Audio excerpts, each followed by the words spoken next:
To achieve healthy, glowing skin, incorporate these essential tips into your daily routine: cleansing, moisturizing, sun protection, and a balanced lifestyle.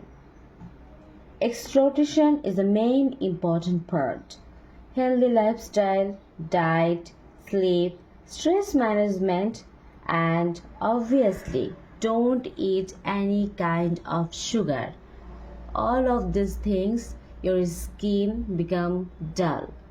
So আমি suggest করব আপনারা আপনাদের স্কিনটাকে ভালো করার জন্য শুধুমাত্র ভালো ভালো প্রোডাক্টের পাশাপাশি ভালো লাইফস্টাইল ফলো করুন, বেশি বেশি পানি ইনটেক করবেন, যেগুলোতে আপনার বডির ডিহাইড্রেশন লেভেলটা কমিয়ে আপনাকে হাইড্রেট রাখবে, আপনার স্কিনটাকে বেবি স্কিন করে তুলবে, আর ভেতর থেকে